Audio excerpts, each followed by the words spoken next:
Y en esta ocasión, vía Illuminate, vamos a presentar la primera conferencia titulada Nutrición y Desarrollo, Estudio Longitudinal en Guatemala, a cargo del doctor Paul Melgar del Instituto de Nutrición de Centroamérica y Panamá. Bueno, y los primeros 2 años de la vida representan una ventana de tiempo especial porque es una época muy vulnerable para el desarrollo humano. Debido a estos 4 argumentos, todos sabemos que en la niñez temprana hay un requerimiento nutricional alto de parte del organismo, y esta época en que la velocidad de crecimiento y desarrollo es más acelerada comparada con las épocas de la vida. Los niños son muy dependientes del cuidado de otras personas.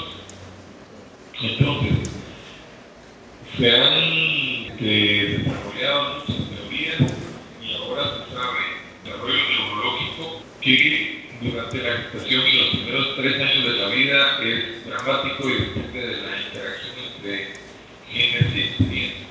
O sea que todo el desarrollo está basado, creemos nosotros, o mucho del desarrollo de una persona, de una familia, de una comunidad o de un país está determinado por cómo se enfocan los programas a la niñez temprana. Ese es nuestro mensaje.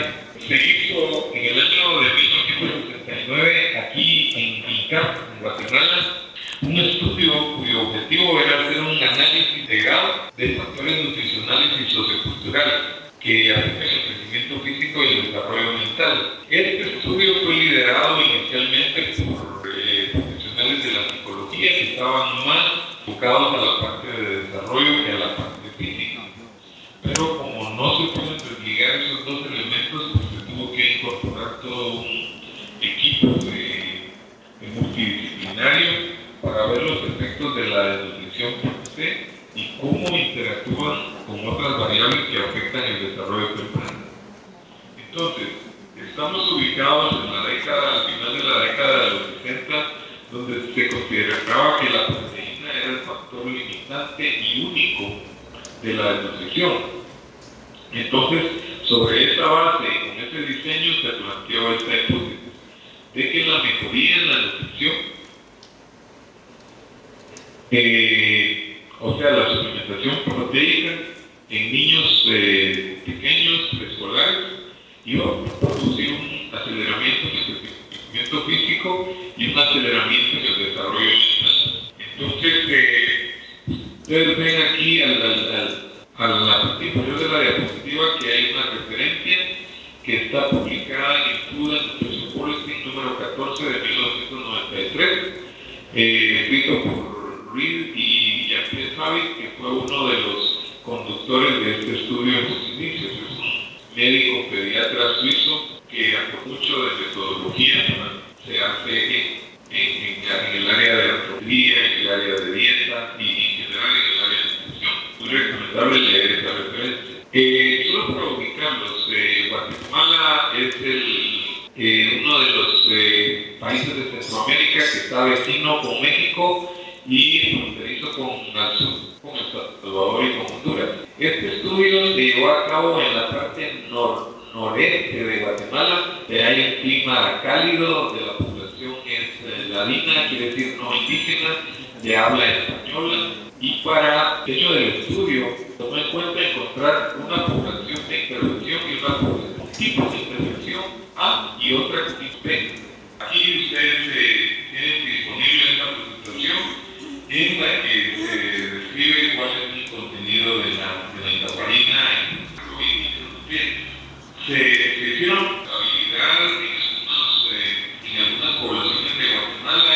Tenemos a una mujer indígena del occidente de Guatemala en una prueba de aceptabilidad. Finalmente, el diseño del estudio se identificaron 4 comunidades muy similares una con la otra, y en 2 aldeas se iban a recibir este atol y caparina, cuya fórmula ustedes la tienen aquí a su derecha.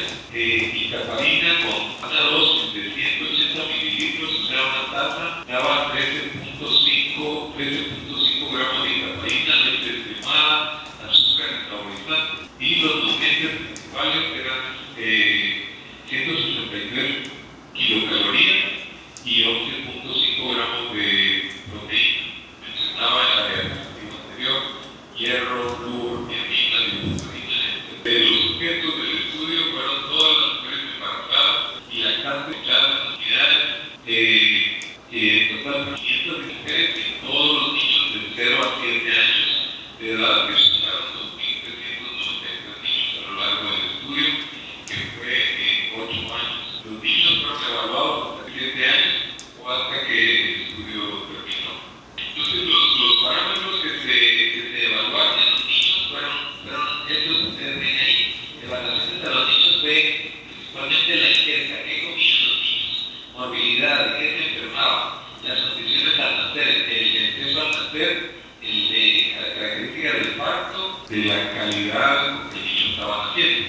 Cada una de esas cosas es un tema de sí, yo no me voy a detener mucho en eso, y la antropometría se hizo un set de aproximadamente 12 mediciones a cada niño.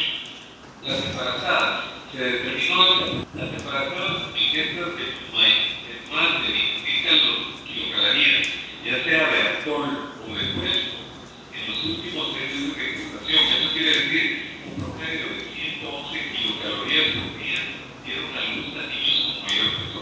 Y aquí es otro detalle más: la ingesta de energía más que proteína o micronutrientes fue lo que explicó la relación entre el suplemento y el peso al nacer. Esto fue publicado por un compañero nuestro acá en Guatemala, muy querido, y por cierto que es peruano. Tenemos acá es de que, digamos que en relación al crecimiento hubo varias combinaciones.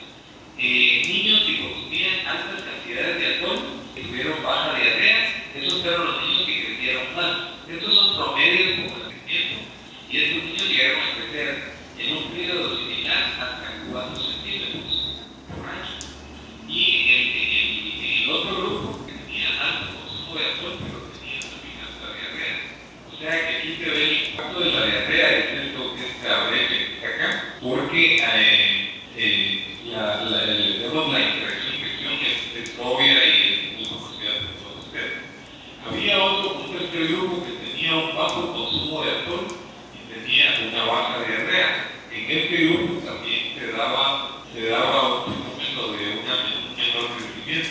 Y el grupo más afectado es el que tenía bajo alcohol y alta diarrea. Entonces, el número de días de diarrea no disminuyó, pero la enfermedad no afectó el crecimiento físico en las aldeas Atole, pero sí en las aldeas Fresco. Entonces, vemos nosotros que la combinación de alta ingesta de alcohol y con bajos niveles o pocos episodios de diarrea son las combinaciones que más favorecen el crecimiento de los niños, y esto está publicado por el líder de todas estas investigaciones, que ha sido el profesor, el doctor Reinaldo Martorell, el origen peruano, que también es uno de los autores del estudio original aquí en esta época de 1977.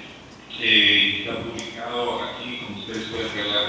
Aquí tenemos nosotros una gráfica que ilustra el porcentaje de niños de 3 años de edad con severo retardo en talla. Esto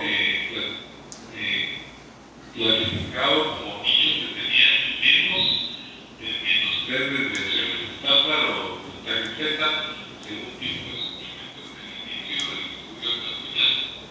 Aquí vemos nosotros en rojo que está la serie de niños que fueron evaluados a lo largo del tiempo de las unidades de Atole, y uno ve cómo los dos grupos empezaron en el mismo nivel de aproximadamente 45% de prevalencia de destrucción crónica o retardo severo en Lyme, y que cómo fueron cambiando las series de niños menores de 3 años. Obviamente no eran los mismos niños, pero sí eran las mismas comunidades.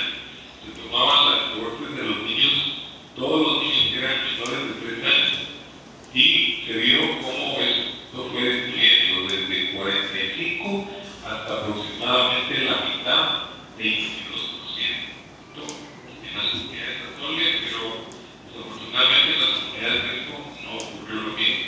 Aquí tenemos nosotros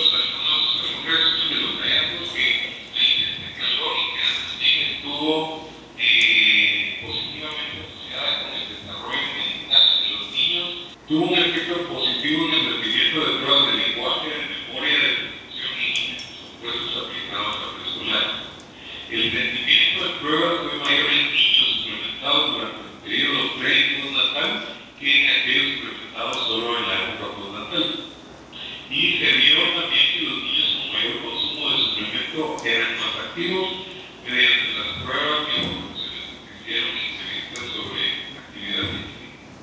Y los preescolares de las alianzas tuvieron mejor rendimiento en pruebas que los preescolares de las alianzas. A continuación, que aquí este estudio sobre nutrición y etapa temprana se desarrolló en la etapa de 1969-1977. Aquí, donde ustedes leen aquí G1, es la generación 1, o sea que estos G2 son los niños que fueron suplementados, es la generación 2, y sus padres, que es la generación 1. En este estudio sobre capital humano y productividad económica. O sea, cómo estos niños que fueron suplementados acá, cómo mejoraron su capital humano y cómo también mejoraron su productividad económica. Entonces, uno de los hallazgos tal vez más importantes, relevantes de esta época de los adolescentes es de que se establecieron 3 grupos que tenían un retardo a los 3 años. Este era el grupo de retardo severo, que los niños llegaron en promedio a medir 81.2 centímetros. Este era el grupo de retardo moderado y tenían 85.3 centímetros en promedio, y este 89.5 que pertenecía al grupo de leve, y esta es la población méxico-americana como una población de comparación de referencia. Lo interesante es de que digamos que estos mismos niños de este grupo fueron evaluados a los 18 años, 18 años y 18 años. Entonces se vio que este grupo creció hasta 158 centímetros y este 162, 167 y estos 70. Lo que significa que en promedio todos crecieron a partir de la edad a los 3 años, crecieron aproximadamente 77 centímetros acá, 77 centímetros acá, 77 acá y 77 acá.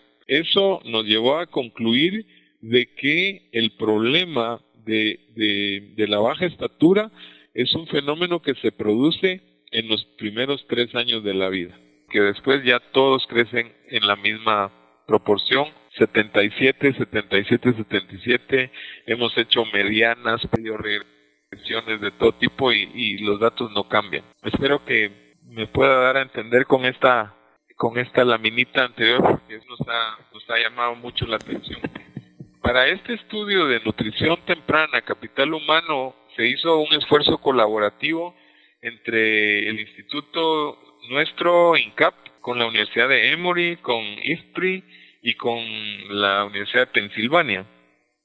Y el objetivo era documentar la evidencia sobre los vínculos entre la nutrición en la primera infancia para la formación de capital humano y la productividad económica en la vida adulta.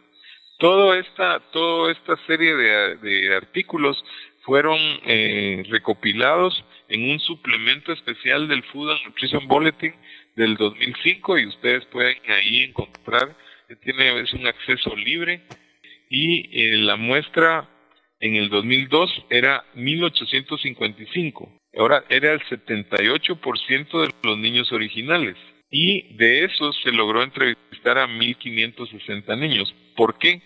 Porque había una población de gente que, digamos, en el transcurso de 30, 40 años, pues desafortunadamente eran niños que murieron en épocas ya de su adolescencia o como adultos jóvenes, por accidentes o por alguna enfermedad especial que le dio. Entonces teníamos un grupo de población fallecida, a personas que no se les pudo contactar porque nadie pudo decirnos dónde se encontraban, y había un grupo importante de este grupo que eran migrantes que migraron a Estados Unidos, migraron a Europa o a México o a algunos otros países del mundo.